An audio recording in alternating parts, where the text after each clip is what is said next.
Today we are reviewing Hook, Line, and Sinker by Tessa Bailey. The tropes are friends to lovers, fake dating,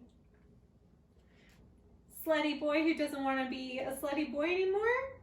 yeah. But screw all that. Hillary, ask me if I would date him. Elise, would you date him? Of course I would date him. He's covered in tattoos.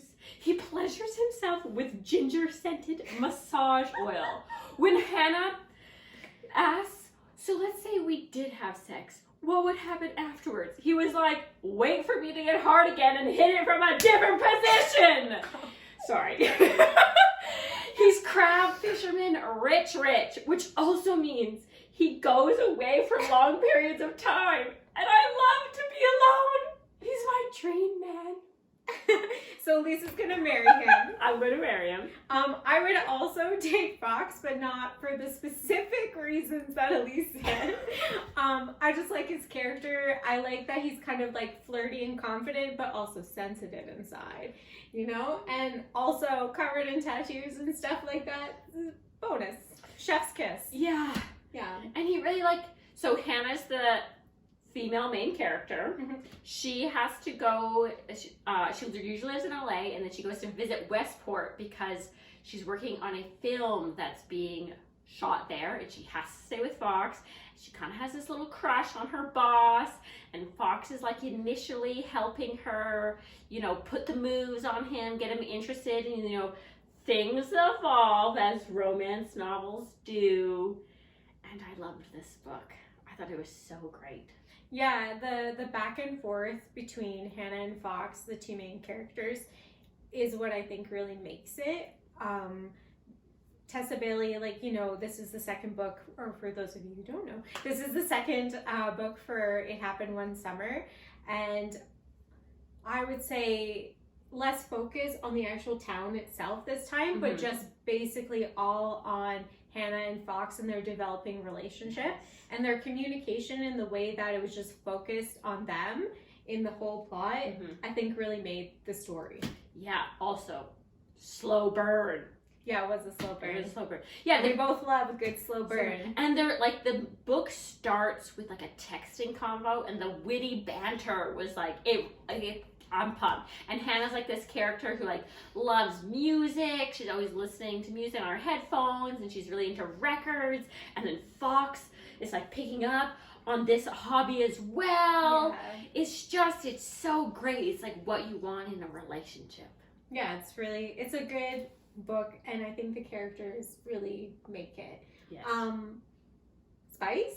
What do you think of the spice? Oh, it was good. The slow burn I was very into. As previously noted, the comments that about sex I've also really enjoyed.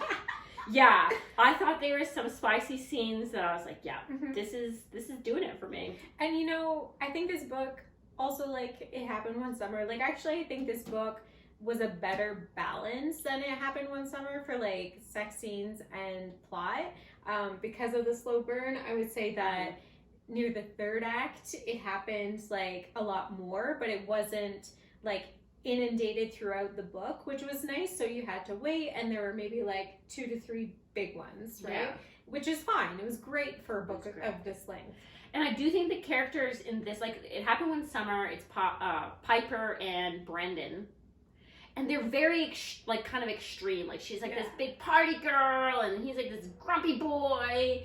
These characters are so much more in the middle, and I think so much more relatable. Yeah. They're just quirky. Hannah's just the quirky younger sister who's just nice and mature. I mean, Fox is deemed hypersexual man, the hottest man there is, and all the women are swooning over him. So I guess that is a bit extreme, but just actual personality behind closed doors, I guess, is a lot more, I think, relatable. Yeah, and I think too what I liked about both of them is they're both sarcastic all the time, which in real life you're not calling people my lovey, sweetheart, honey baby boo. I would die for you. Yeah, it's not those extreme statements and emotions. Well, this one felt more genuine, that there was developing feelings through normal people conversations, which I really liked. Yeah.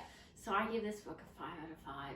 Yeah, I like this book for a little while now, so yes, 5 out of 5.